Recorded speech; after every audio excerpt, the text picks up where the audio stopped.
and welcome to Fat Squirrel Speaks. Today is Friday, March 28th. I'm Amy Beth, also known as the Fat Squirrel on Ravelry and Blue Sky, and the Fat SQRRL on Instagram. My pronouns are she, her, they, them. Thanks for coming over. We're having deliciously warm, freakishly scary warm weather. So I'm glad that you shared some of your bright, warm day with me. You're the best. This week's episode will contain shameless self-promotion, cross-stitch, quilting, and knitting. I would love to say that I have shenanigans, but I don't. Oh, and some reading, but just one book. I don't know what's happened to me this week. I mean, I do know what's happened to me. Like, life's, relationship. So I do know what's been happening to me, but it has resulted in me having a little slightly less content than normal. So you're welcome for this brief episode. Let's do shameless self-promotion first. Okay. Thank you so much to everybody who purchased one of my tabbed drawstring bags at like my surprise update. Thank you so much. This week or so, this week sort of.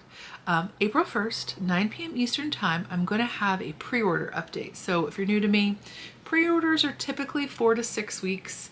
I try to get them out closer to like 4 to 5 week, but I like to have a little buffer just in case, because you know, things. And so this is what we're going to do. So my traditional bags that I'll have are, okay, but look how cute this print is, y'all. Like what? So I'm gonna have sock size and coordinated linings. Look, there's even bunnies and these fun birds. Where are the birds? Birds are a different level. And a fun bird, which you can't see in this one, but I'll show you another one. So I'll have the sock size. These are lined and the exterior is a lightweight twill. The interior is a lightweight twill. Buddy, what are you doing, buddy? You can't get down that way because there's a table there. Okay. So I'm going to have my sock size. And then I'm going to have this, so this is a coordinating print. We have these beautiful, like, oh, so sweet. Right. Your precious herb garden. And they also have the same linings. I'm also doing a printed lining for these guys. Right? Because I'm being so fancy. Okay, here's the bird. There's the bird for you. So I'll have the large wedge, and then I'll also have sweater. And so those will have the fun lining.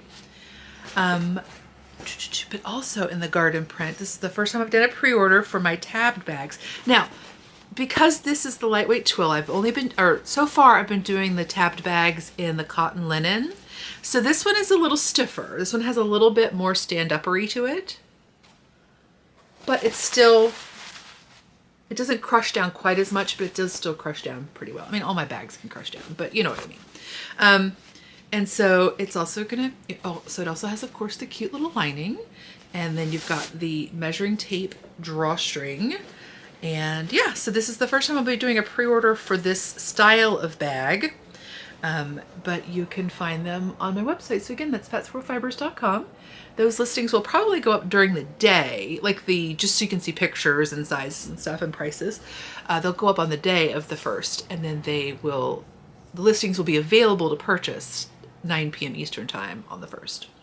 And I usually try to leave pre-orders up for about a week in case for some reason they sell out, but that doesn't typically happen. So I don't know what this one's going to do, but these are a little bit more labor intensive than my other bags. So there probably won't be as many slots for these, but there will be slots for them. So yay. Thank you so much. While I'm saying thank you to patrons of the podcast, as always. I super appreciate you. Over in the Discord group for April, there's a few of us. I don't know how many of us are going to do it, but there's a few of us. I've never done Lion Hearts, I believe, on Instagram. Does lots of like monthly tarot chart challenges. And like I always sort of see them after the month has started, or I think I'm going to do them, but then I don't. But I'm going to go ahead and try this one. And we have a few folks over on Discord, so if you're a patron of the podcast and you'd like to join in, You can always request the link. They expire in like 7 days, but I'll try to remember to put a post up on the Patreon group. So we'll have a link to Discord if you've never joined before. And it'll just be real basic. I thought, there's a daily prompt, so I thought we would just show, just take a picture of the cards that you drew, or one card, multiple cards, whatever. No rules. And then if you want to say, what the prompt brought up, or if you journaled about it or whatever, if you want to share anything about how it relates, or if you have a question for other people, if you need a different perspective, but you're not obviously you're not required to do anything. But if you just want to post a picture of what you drew, that's totally fine. For me, whoops. I just tarot cards sort of as a journaling prompt. That's what I generally use them as just sort of a way to sort of channel myself, direct myself in my thinking. And it allows me sometimes to think a little bit deeper because I'm trying to relate what's going on to certain imagery, and it generally just sort of helps. It just facilitates that for me. So I understand if you also have a very sort of personal thing that you may not want to share or whatever, but I just thought it would be fun to kind of have an excuse to do it. So thanks. And if you're interested in becoming a patron, you can find information on patreon.com/thefat Okay, so if you've been with me for a while, I've had sort of a longer term project. This is, and I've finished it. So this is my English paper piecing project. It's a pattern sort of / kit from Violet Crafts. So when you purchase the pattern, you get perforated, that's the word, perforated pages where you can punch out your shapes for the English paper piecing. That was a lot of words. And you can purchase a kit from her website, I think, and maybe other places too, that actually has the solids that she uses in her product photo. But I decided that I wanted to do something a little bit differently. So my owl is from fabrics that were gifted to me by my mama. And then my leaves are a combination of, what is it?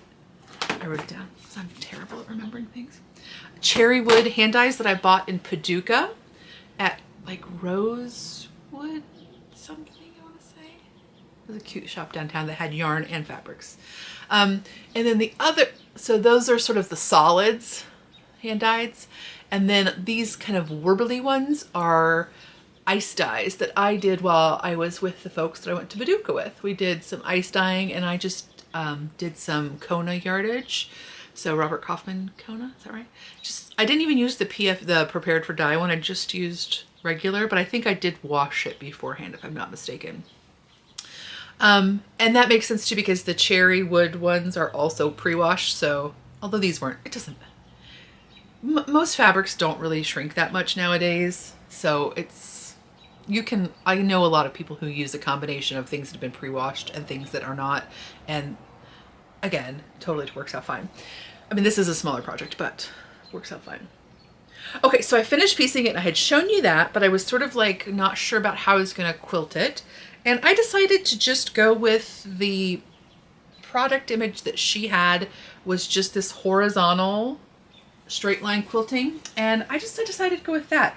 My heart wanted to do a gold or something, but I went with just a cream because I didn't want the gold inside my owl. And I totally know there's ways that you can quilt so that you can change threads or that you can quilt the outside and then quilt the so you could quilt the background in one color and quilt the image in another, but I just didn't want to. I just didn't want to do that. So I just went ahead and went with straight line in this sort of off-white Aurifil 40 weight. And then for the backing, I used the rest another part of that ice dye. And I used the cherry wood, one of the dark ones, for the binding. And what I did for this one is I did a facing. So I guess it's not a binding. I did a facing because I had I really hadn't considered it. I was just going to do a regular double fold binding that you do for most quilts. And then I watched, our library has Craftsy classes, so you can, they're hard to find. I mean, on my library's website. So if you can't find it on your library's website, you might just ask your librarian if you have access to it, because it used to show up in our card catalog, but now it doesn't. And so it's a little bit more, it's a little bit trickier to find them. Anyway, so you can get like a 7-day pass for Craftsy through my library.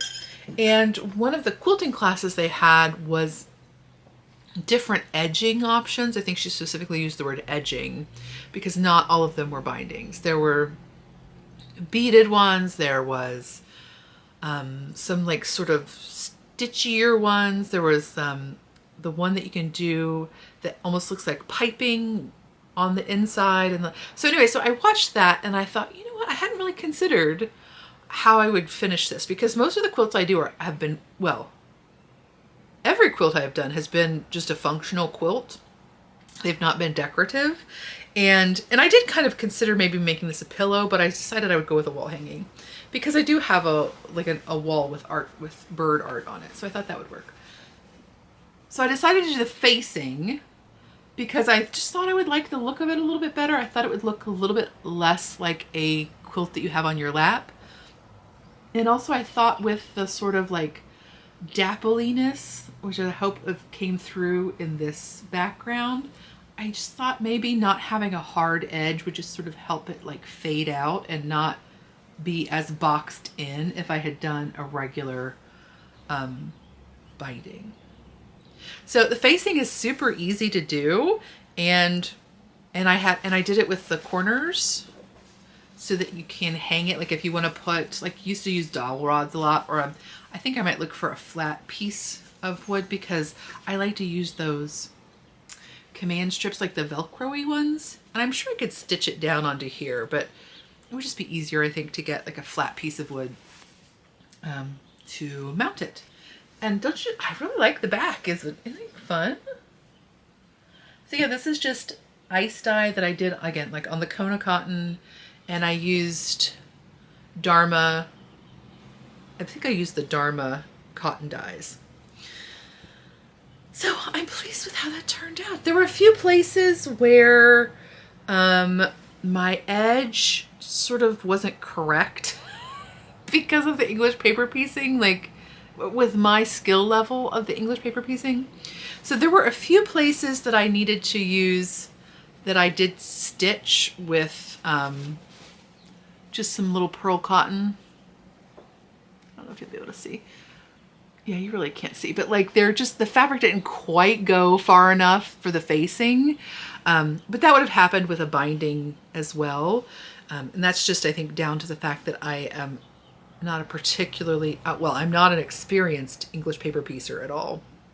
So my edges were a little bit imperfect on my piecing. And so I think probably what I should have done is just taken it in another 1/4 inch and then sort of trimmed up the outside, but I just didn't. Because for one thing, it's like not going to get washed that often. And so I wasn't particularly worried about it fraying. And then I thought I would just do that little bit of hand stitching to sort of help prevent any fraying that might happen. So that is quilting. Okay, and then in cross stitch, I finished a project. I purchased Pomegranate Manor, which is a pattern by Samplers Not Forgotten. It's just a pretty simple little, I love a house. I love a bird. I love a small project. I love a funky, weird flower. I just, all of these things I enjoy. And I love this background color, right? I haven't done much stitching on sort of darker colors, so I thought that would also be fun. And this pattern calls for Weeks Dye Works threads and 36 count Havana by Weeks Dye Works. And that is exactly what I did. I used the called for threads and the called for fabric, just to kind of give you an idea of, these are the threads. So it's just 6, excuse me, 6. and I finished. So she's not finished. I need to, you know, iron her and like get her framed up, but I thought I would show you my finished stitching because I'm pretty pleased with it. Right?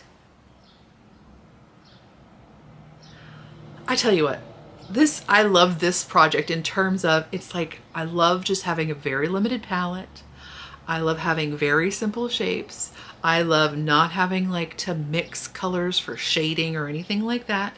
And this is like a great size project. It's enough that you feel like you've accomplished something, but it also goes pretty quickly. This one did sit quite a while because I was having trouble with my eyes as I was working on it, even though this is 36 count and that's usually fine for me. I don't know if it's because it's a hand dyed and it was a little bit more like shrunken up, you know what I mean? Or maybe like the threads sort of bloomed a little bit and so the spaces between the threads were less than they would be. Or if it's color, whatever, I don't know. But it was harder for me to see, and it was actually to the point where I was working on it, it was kind of making me car sick, which is a thing that happens to me when my eyes don't want to work right. It's like the constant focusing and unfocusing, so it just makes me nauseous. So I did set it aside for quite a while, but I picked it up last week, I want to say, and I just really love stitching. It is so fun. I love the way it looks, but I also just like the physical act of the stitching. I don't like the one over. So the little date, so everything is one thread over two. So there's one thread of floss and over two strands of linen. But then the date is 1 over 1. And I do like the way it looks, but boy, I don't like doing that at all. At all. But so I just really love, there's several times as I was stitching, I was just like, oh, I just love this action of stitching. That's another thing I can show you. Speaking of stitching. Okay, so that's my finished one. That's again by Samplers Not Forgotten. And it is Pomegranate Manor. Okay, and then in Mending, which I didn't tell you about before. Surprise, Mending! A few weeks ago, I showed you that I had this jacket. It's just like a little French terry, little French terry jacket that I bought from LL Bean.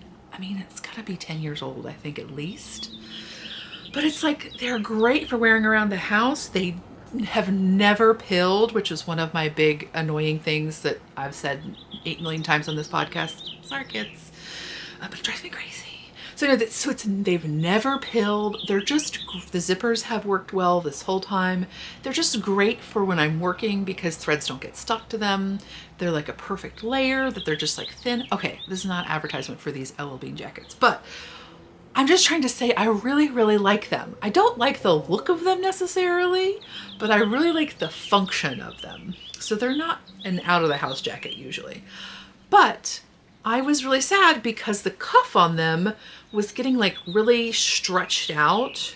So it was like flared and it was also getting threadbare on the edges.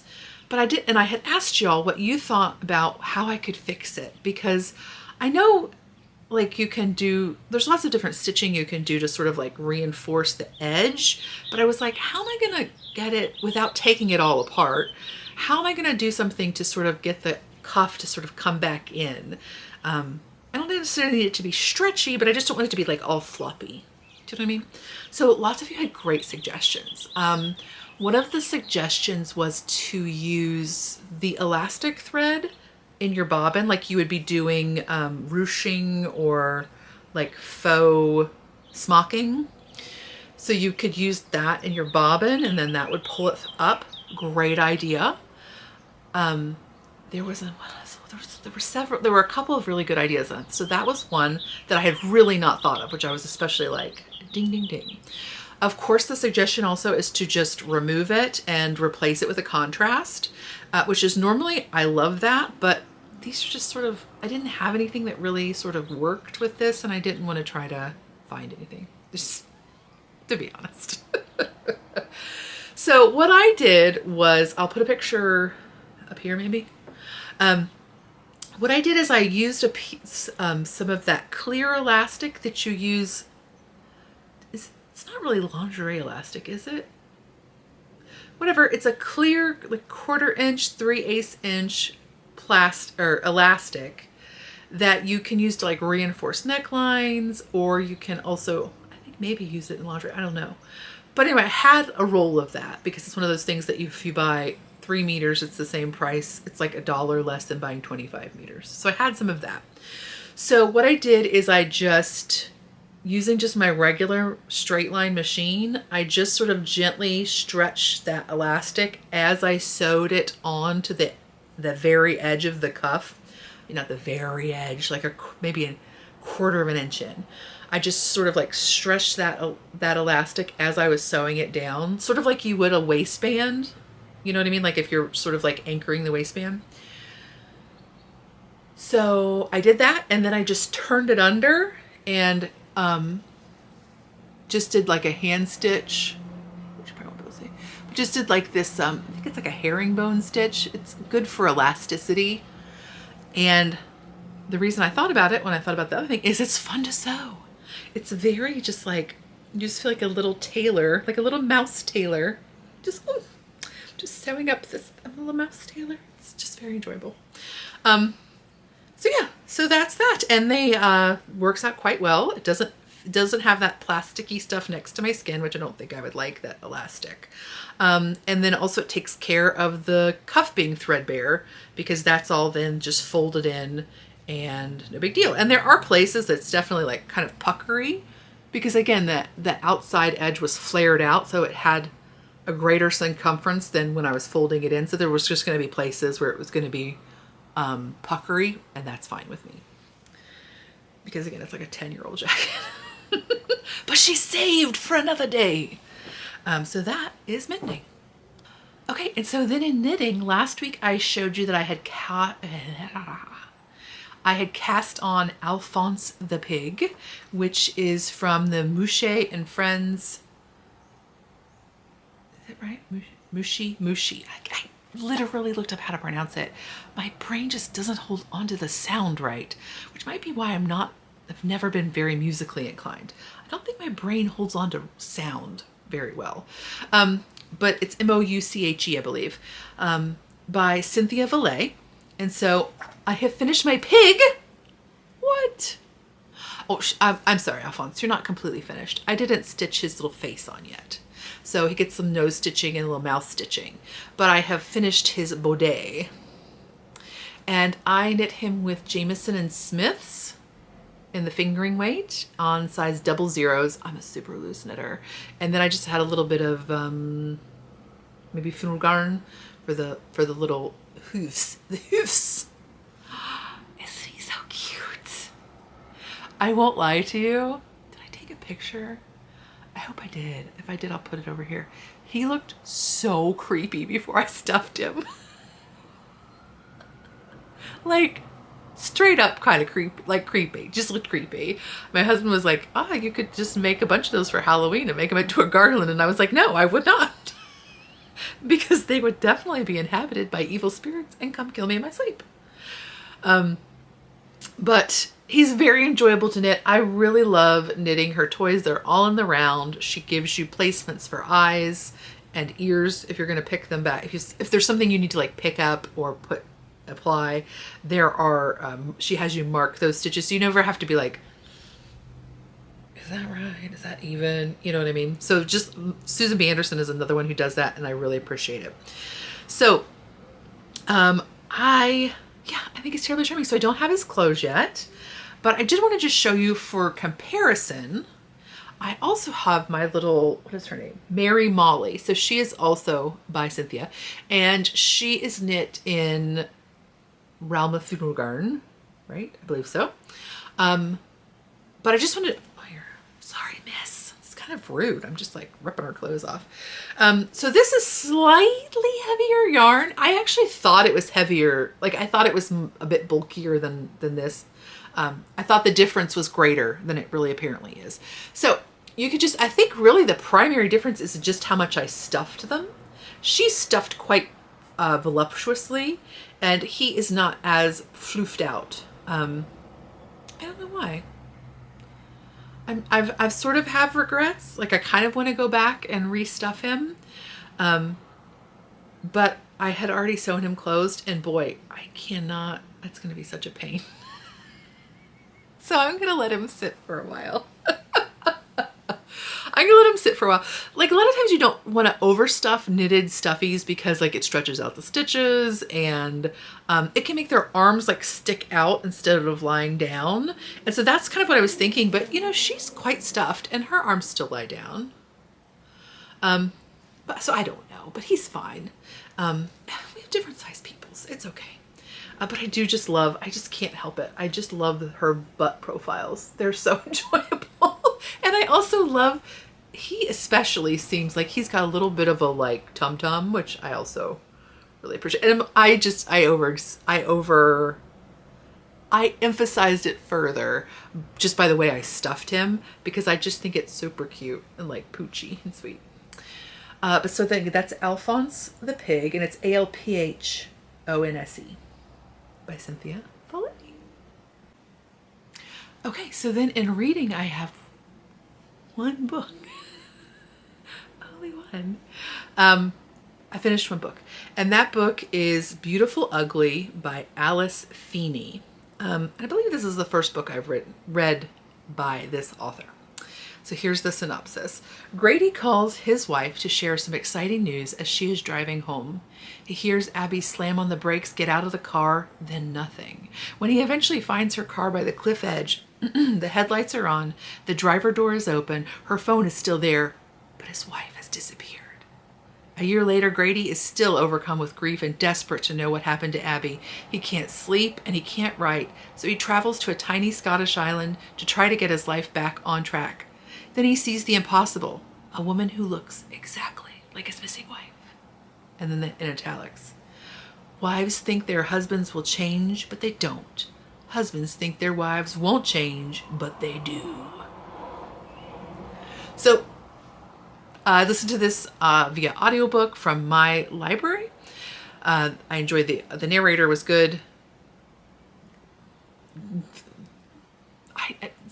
I don't really necessarily notice a narrator unless they're bad or unless I perceive them as bad. But this is, as I said last time when I talked about, was it The Crash? It was sound I put in my ears. It was totally acceptable. It was a thriller. Sorry, did I say that? It was a thriller. So, you know, typically not the most, it's not literary fiction, let's just say. But that said, I did listen to the whole thing because I was like, what is going on? So like Storygraph has a thing where they ask you whether the book is plot driven or character driven. And I was surprised at how many people said character driven, because I was really just there for the plot. The characters are very unlikable. And not like in a way that I feel empathy for. You know what I mean? Like sometimes a character is not likable, but you're like, I understand. Do you know what I mean? These were just unlikable, and I was like, I don't even, what, why? Like, why are you like this? But the plot definitely like drew it along where I was just like, what's going on? What's gonna happen? And of course, it's also set on an island. Thank you. Excuse me. Excuse me. I believe Scotland, right? As soon as I said that, I was like, I think so. So, I mean, I'm always there for that. Like, and it's kind of creepy and eerie again. Like, ooh, is it his wife? Ooh, what could it be? So that's always, I find that enjoyable. But yeah. Okay, spoiler alert. Not spoiler, but kind of spoiler. So spoiler alert, if you're going to read it, just maybe skip to the next thing. I'll hold up the pig when you can come back. Okay, I'm going to put it in my hand right now. So spoiler alert is that like once you get the big reveal of like, you know, the twisty turny plot, like once you get that reveal, you're just like, yeah, that doesn't, I mean, oh, that's fun, but also it doesn't make any sense. Not that it doesn't make any sense, but you're just like, I don't know if those characters really would have done that. So yeah. So, okay, you can come back now from spoiler alert. Also, I should have said this at the beginning, but I forgot. There's also some sort of weird handling. There's a little bit of writing about sexual abuse, which I found odd. Not just the way it was like sort of like popped in. It just felt weird and sort of forced and sort of like, this will make the motivation for this character work out. And it was just kind of like, do you know what I mean? Like it felt like a cheat as a mechanism. It felt like a mechanism and not actually like there was any sort of care or attention paid to that, which I react to. How about that? So yeah, so that was Beautiful Ugly by Alice Feeney. So that's all I've got for you this week. Thanks for coming over to visit. Thanks for hanging in there, kids. Like, we gotta do this and like go to work and stuff. Like, this is all happening. And like, I also have to like feed myself. Like, so like, good job dealing with that disconnect. A viewer a couple episodes ago, I had mentioned that I was listening to Drunk Women Solving Crime and The Ghost Huns, Huns, and maybe also that I was listening to Text Me Back. Those are like my 3 podcast / video things that I'm really enjoying right now because they're just ridiculously, like they're just ridiculous. Oh, and also Taskmaster. So they're like completely removed from like what's happening. They're all, no, Text Me Back is not British, but so they're very removed from what's happening and they're like women just, well, most the podcasty ones are women just talking and laughing and just enjoying like their silly, witty banter stuff is, and also sometimes not witty banter is very enjoyable. And like literally the other day I was laughing so hard that I got like a stitch, which I don't think I've ever had from a conversation I wasn't participating in. Do you know what I mean? Like I was literally like, listening to my headphones just like, it's like, ow, that kind of hurts. But one of you had written a comment on the podcast, like not in, by the way, in no way like scolding me, but she just said that she was, I think in fact she said she was happy that I was able to laugh and like just participate in silliness or whatever, because it feels really hard right now to do that. And it sometimes feels like disingenuous. And I think she specifically was talking about like when she doesn't know sort of like where the content creator is coming from in terms of like whether they think what's happening right now in the United States is good or not. But just in general, like I know that there have been other times where we've been just like really, I say other times, it's just been constant really. But when it has welled up, like I think of, for example, like at the beginning of the COVID pandemic where we were all sort of just like in this, or at least I was in this state of just like constant, like what's happening, despair, terror, all this stuff, that it was really hard for me to laugh at times. Like I felt sort of like guilty almost about laughing or like about having silliness. So I definitely understand that feeling. I've had that before. It is interesting to me because when you wrote that, I realized that I actually don't feel that as much right now, which is kind of interesting. I don't know if just like rage has slotted in. I don't know why that would make it easier to laugh. I don't know. Or just, I don't know, maybe it's because I know more people who were also enraged, and so it feels more like that's there's some togetherness that also allows for community and laughter and silliness. I don't know. I don't know what the difference is. It doesn't, I don't know. It's terrible. It's terrible. For some reason, I don't have the guilt over laughing, and I'm not entirely sure why this time. So that's just, I don't know. I just thought that's a completely unrelated observation. But it is something I was thinking about a lot because I have been listening to a lot of drunk women solving crime.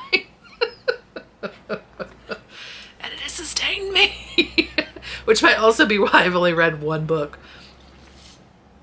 Because I was listening to like 700 hours. No, not really. But I mean, there's like there's a lot of episodes. And I definitely downloaded them all so that I could just listen to them in a line. Line them up. I'll just do all the bumps. Because that's what I need. So yeah. Okay.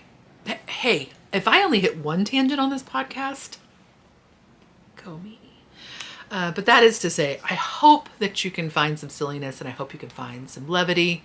And I hope that you can find people to enjoy it with. And I hope you can feel connection to other people through it.